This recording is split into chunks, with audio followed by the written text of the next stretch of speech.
2009 मध्ये जेव्हा जगातलं पहिलं डिजिटल चलन म्हणजे बिटकॉइन आलं, तेव्हा कोणालाही वाटलं नव्हतं की अवघ्या काही वर्षात जगभरातल्या मध्यवर्ती बँका आणि सरकारे स्वतःचं डिजिटल चलन आणण्यासाठी एवढ्या मोठ्या शर्यतीत उतरतील. अगदी खरंय. आणि आजकाल तर सगळीकडे याचीच चर्चा असते. हो ना. आणि प्रश्न आता हा राहिलेलाच नाहीये की क्रिप्टो जग बदलेल का. खरा प्रश्न हा आहे की जेव्हा हा मोठा आर्थिक बदल आपल्या दारात उभा असेल, तेव्हा एक सामान्य माणूस म्हणून आपण कोडिंग न शिकता या नव्या जगासाठी कसे तयार असायला हवे. हा खूप महत्वाचा मुद्दा आहे. आजच्या या सखोल चर्चेसाठी आपण काही अत्यंत महत्त्वाचे आर्थिक संशोधन पेपर, तज्ज्ञांचे लेख आणि अलीकडील मार्केट रिपोर्ट्सचा एकत्रित आढावा घेणार आहोत. आपला उद्देश एकच आहे, या डिजिटल बदलाच्या वेगात कोणतीही भीती न बाळगता स्वतःला तयार कसं ठेवायचं. आणि ही जी तयारी किंवा रेडीनेस आपण म्हणतोय ना, हे नेमकं काय आहे हे समजून घेणं जास्त गरजेचं आहे. आज आपण जो डेटा आणि रिसर्च पाहतोय, त्यातून एक गोष्ट एकदम स्पष्ट होते की आपल्याला रातोरात ट्रेडर, डेव्हलपर किंवा ब्लॉकचेन तज्ज्ञ बनण्याची अजिबात गरज नाहीये. अच्छा, म्हणजे तांत्रिक ज्ञान असणंच गरजेचं नाहीये. अजिबात नाही. ही चर्चा अरे रे आता सगळं जग बदलतंय असं काही दबाव किंवा भीती निर्माण करण्यासाठी नाही. उलट आपण शांत आणि माहितीपूर्ण राहून या बदलत्या आर्थिक व्यवस्थेला कसे सामोरे जाऊ शकतो याचा एक अंकनकाशा तयार करण्यासाठी आहे. एक नकाशा, हे छान सांगितलं. हो, कारण जेव्हा हे बदल पूर्णपणे मुख्य प्रवाहात येतील तेव्हा आपण गोंधळून न जाता त्यांना आत्मविश्वासाने सामोरे गेले पाहिजे. पण यात एक मेख अशी आहे की जेव्हा आपण क्रिप्टोच्या भविष्याची तयारी असं म्हणतो, तेव्हा बहुतेकांना काय वाटतं की चला पटकन एखादा ॲप डाउनलोड करा आणि कोणतं तरी कॉईन विकत घ्या. हो, हाच तर प्रॉब्लेम आहे. म्हणजे कसं आहे, जेव्हा आपण ऐकतो की शेजारचा माणूस एखादं मीम कॉईन घेऊन रातोरात श्रीमंत झालाय, तेव्हा शांत राहणं कसं शक्य आहे. फोमो म्हणजे आपण मागे तर राहणार नाही ना, ही भीती तर येणारच ना. बाजारातील या हाईपमध्ये उडी मारणं म्हणजेच तयारी असं अनेकांना वाटतं. हाच तो सर्वात मोठा गैरसमज आहे जो आपल्याला आज दूर करायचा आहे. बघा, तयारी आणि सट्टा म्हणजे स्पेक्युलेशन या दोन पूर्णपणे वेगळ्या गोष्टी आहेत. म्हणजे घाईघाईनं गुंतवणूक करणं चुकीचं आहे. अगदी. नुसता ट्रेंड आलाय आणि लोक त्याबद्दल खूप बोलतायत म्हणून घाईघाईने आपले कष्टाचे पैसे त्यात ओतणे हा तयारीचा सर्वात चुकीचा मार्ग आहे. ऐतिहासिक संदर्भांचा अभ्यास केला तर तंत्रज्ञानाच्या जुन्या लाटांमध्येही हेच घडलं होतं. म्हणजे तुम्ही इंटरनेटच्या सुरुवातीच्या काळाबद्दल बोलताय का? हो, बरोबर ओळखलत. इंटरनेटच्या सुरुवातीच्या काळात म्हणजे .com बबलच्या वेळी जे लोक सर्वात मोठ्या आवाजात दावे करत होते ते अनेकदा बुडाले. पण जे लोक शांतपणे तंत्रज्ञानाची दिशा समजून घेत होते आणि अतिशयोक्तीपूर्ण दाव्यांपासून सावध होते ते खऱ्या अर्थाने तयार होते. अच्छा, म्हणजे शांत राहणं हीच पहिली पायरी आहे तर. नक्कीच. खरी तयारी ही संथ आणि अधिक उपयुक्त असते. म्हणजे कृती करण्याआधी साक्षर होण्यावर भर द्यायला हवा. पण हे प्रत्यक्षात कसं करायचं? कारण बातम्या पाहिल्या तर सगळीकडे फक्त गोंधळ दिसतो. हो, बातम्यांमध्ये तर खूपच गोंधळ असतो. आज अमुक कॉईनची किंमत गगनाला भिडली, उद्या ती कोसळली, परवा कोणता तरी मोठा घोटाळा झाला. या सगळ्या आवाजात नेमकं लक्ष कुठे केंद्रित करायचं? बातम्या सहसा फक्त ड्रामा कव्हर करतात कारण त्यातून त्यांना प्रेक्षक मिळतात. त्यामुळे आपली पहिली पायरी म्हणजे स्वतःचा शब्दसंग्रह किंवा वोकॅब्युलरी तयार करणे. शब्दसंग्रह म्हणजे नक्की कोणते शब्द? म्हणजे या क्षेत्रात वापरले जाणारे मूलभूत शब्द समजून घेण्याची खात्री आपण केलीच पाहिजे.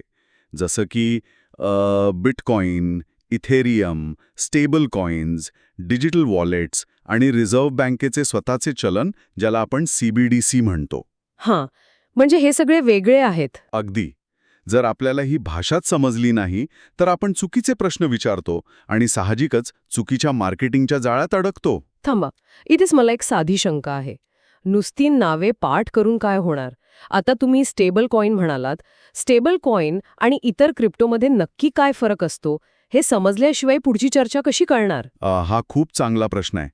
स्टेबल कॉईन म्हणजे थोडक्यात सांगायचं तर डिजिटल जगातली कॅसिनो चिप. Casino chip? ते कसं काय? जशी कॅसिनोमध्ये एका चिपची किंमत नेहमी $1 किंवा ₹100 असते. ती सतत बदलत नाही. तसंच स्टेबल कॉईन हे डॉलरसारख्या किंवा रुपयासारख्या पारंपरिक चलनाशी जोडलेलं असतं. अरे वा, म्हणजे त्यात बिटकॉईनसारखी प्रचंड अस्थिरता नसते. अगदी बरोबर.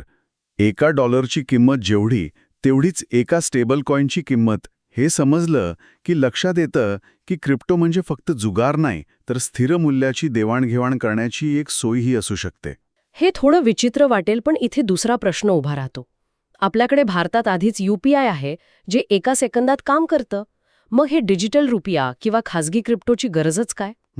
हा प्रश्न अनेकांना पडतो. सामान्य माणसाला डिजिटल रुपी आणि गुगल पेमधील पैसा यात काय फरक आहे, हा प्रश्न पडणं अत्यंत स्वाभाविक आहे. आणि हा फरक समजणे हीच तर खरी साक्षरता आहे.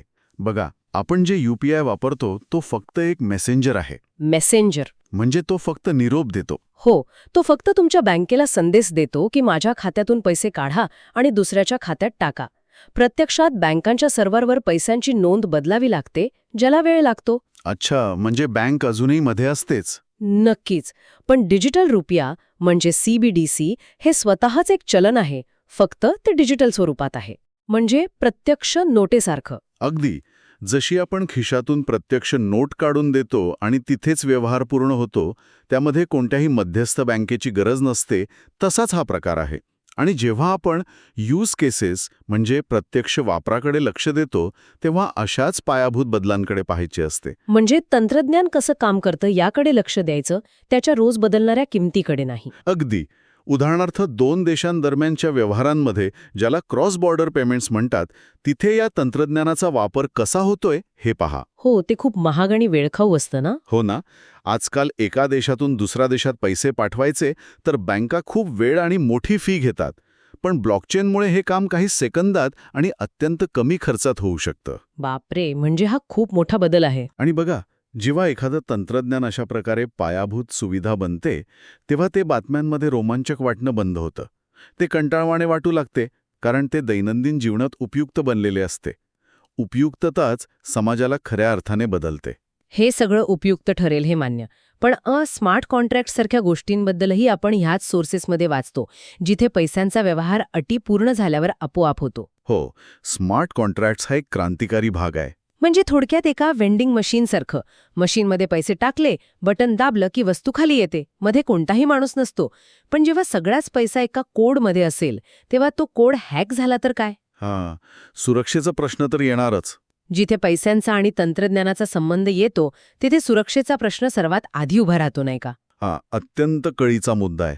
आपण ज्या तयारीबद्दल बोलत आहोत, त्यात सर्वात मोठी खात्री ही करावी लागते की आपली डिजिटल हायजीन भक्कम आहे. डिजिटल हायजीन म्हणजे डिजिटल स्वच्छता. हो, म्हणजे ऑनलाईन सुरक्षित राहण्याच्या सवयी.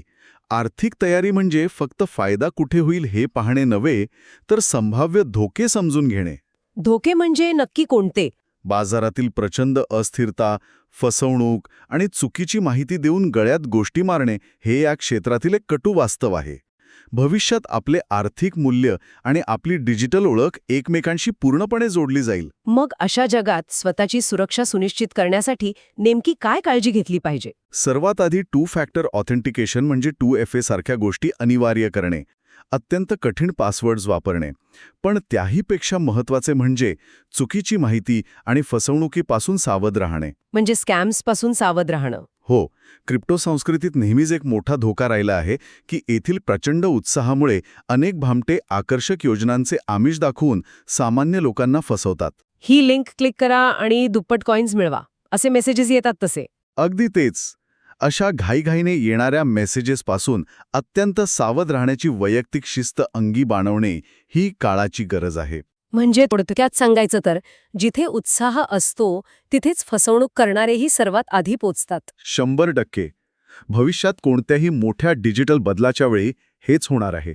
जितकं लोकांना वाटेल की अरे काहीतरी नवीन आणि मोठं येते, तितकेच फसवणूक करणारे लोक या कल्पनेचा गैरफायदा घेऊन पूर्वतयारी नसलेल्यांना लुटण्याचा प्रयत्न करतील. खरंय, हे खूप भयानक असू शकतं. म्हणूनच आपली डिजिटल शिस्त सुधारणे ही आपण आत्ता करू शकत असलेली सर्वात हुशार तयारी आहे. हे ऐकल्यावर एक गोष्ट नक्कीच स्पष्ट होते की डोळे झाकून कोणावरही विश्वास ठेवायचा नाहीये. पण आपण सामान्य माणसाच्या तयारीबद्दल बोलत आहोत. आता प्रत्येक व्यक्तीची परिस्थिती वेगळी असते. हो, नक्कीच. सर्वांची परिस्थिती एकसारखी नसते. एका महाविद्यालयात जाणाऱ्या विद्यार्थ्याची, एका नोकरदार व्यावसायिकाची आणि एका लहान मुलाच्या पालकाची तयारी एकच कशी असू शकते? सर्वांसाठी एकच नियम कसा चालेल? कीचे आहे. प्रत्येकाची तयारी ही त्याच्या स्वतःच्या संदर्भानुसार आणि क्षेत्रानुसार वेगळी असली पाहिजे. म्हणजे विद्यार्थ्यांसाठी वेगळी तयारी. हो, जर आपण विद्यार्थ्यांचा विचार केला तर त्यांची तयारी भविष्यातील साक्षरता वाढवण्यावर असली पाहिजे. पैसा, डिजिटल प्रणाली आणि ऑनलाईन मालकी हक्क भविष्यात कसे बदलणार आहेत याची जाणीव त्यांना असायला हवी. आणि जे लोक आधीच नोकरी किंवा व्यवसायात आहेत त्यांच्यासाठी काय? एखाद्या नोकरदार किंवा व्यावसायिकासाठी तयारी म्हणजे त्यांच्या स्वतःच्या उद्योगावर या डिजिटल बदलांचा काय परिणाम होईल यावर लक्ष ठेवणे. पण जर ते थेट क्रिप्टोमध्ये काम करत नसतील तरीही जरी ते थेट क्रिप्टो क्षेत्रात काम करत नसले तरी डिजिटल पेमेंट्स, आंतरराष्ट्रीय व्यवहार आणि फायनान्शियल इन्फ्रास्ट्रक्चरमधील बदल हळूहळू त्यांच्या कामावर प्रभाव टाकतीलच.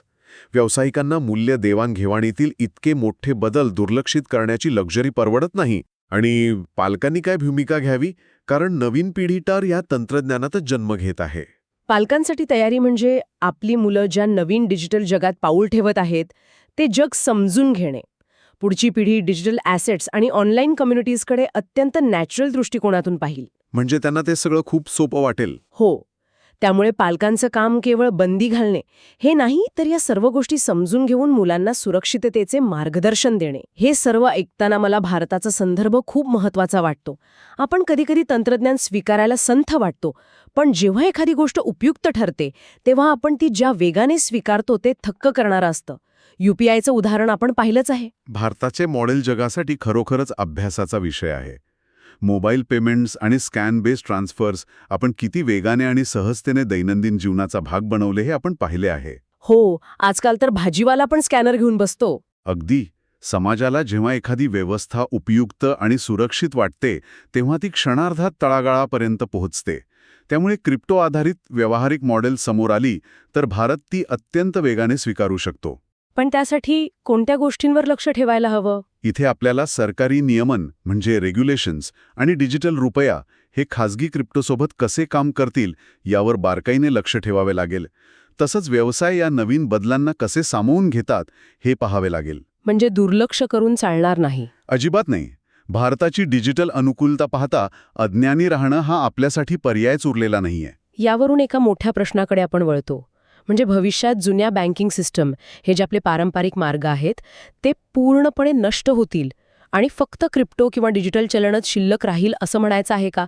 हा तर खूपच मोठा बदल असेल. नाही हा, असा टोकाचा विचार करणं चुकीचं ठरेल. अच्छा, म्हणजे बँका राहणार? हो, जर आपण सध्याच्या मार्केट रिपोर्ट्स आणि संस्थात्मक हालचालींचा विचार केला तर भविष्य हे संमिश्र म्हणजे मिक्स्ड असणार आहे. सर्व काही रातोरात नष्ट होऊन नवीन व्यवस्था येणार नाही. त्याऐवजी पारंपरिक वित्त व्यवस्था आणि निवडक क्रिप्टो तंत्रज्ञान यांचे एकत्रीकरण होईल. संमिश्र भविष्य म्हणजे नक्की कसं दिसेल ते? म्हणजे बघा, काही विशिष्ट ठिकाणी स्टेबल कॉईनचा वापर वाढेल, काही ठिकाणी सरकारचे डिजिटल चलन चालेल, तर काही ठिकाणी बँकेचे पारंपरिक क्रेडिट कार्ड्सही चालतील. म्हणजे सगळंच एकत्र असेल? हो, काही बदल अतिशय ठळकपणे दिसतील, तर काही बदल दैनंदिन सेवांच्या पडद्यामागे इतक्या शांतपणे घडतील की सामान्य माणसाला ते जाणवणारही नाहीत. पण अशा वेळी आपण माहितीसाठी कोणावर विश्वंभून राहायचं? कारण सोशल मीडियावर तर रोज नवीन कोणीतरी तज्ज्ञ म्हणून सल्ले देत असतो. इथेच आपण एक गोष्ट सुनिश्चित केली पाहिजे की आपण भावनांच्या आहारी जाऊन निर्णय घेत नाही आहोत.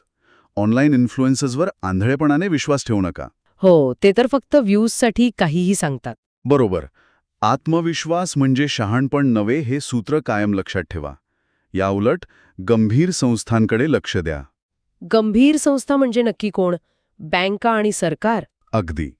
जेव्हा देशांच्या मध्यवर्ती बँक्स, मोठे जागतिक पेमेंट नेटवर्क्स आणि तंत्रज्ञान कंपन्या या प्रणालींचा गांभीर्याने विचार आणि वापर सुरू करतात तेव्हा तो खऱ्या अर्थाने एक रचनात्मक बदल असतो. म्हणजे त्यांच्या हालचालींवरून दिशा ठरते? हो. उत्साही लोकांच्या बोलण्यापेक्षा संस्था जेव्हा एखादी गोष्ट सामान्य करतात तेव्हा त्याचा खऱ्या आयुष्यावर परिणाम होतो. त्यामुळे बँका काय करत आहेत, नवीन कायदे काय येत आहेत यावर लक्ष ठेवणे ही एक उत्तम आणि खात्रीशीर तयारी आहे. आजची ही चर्चा खरोखरच खूप काही स्पष्ट करणारी आहे. आपण सुरुवात केली होती की आपल्याला कोडिंग शिकायची गरज नाही आणि आता आपण अशा टप्प्यावर आलोय जिथे खरी तयारी कशी असते हे स्पष्टपणे समजले आहे. हो, मलाही तसंच वाटतं. जर या सर्व संशोधनाचा आणि माहितीचा सारांश काढायचा असेल तर आपण असे म्हणू शकतो की एक तयार असलेला सामान्य माणूस तो नसतो. जो सतत ट्रेडिंग करतो किंवा रात्रंदिवस हाईपच्या मागे धावतो, तर तो असा माणूस असतो जो शांत राहतो, ज्याला मूलभूत शब्दांचा आणि संकल्पनांचा नकाशा माहीत असतो. आणि जो हाईप आणि प्रत्यक्ष उपयोग यातील फरक समजतो. अगदी.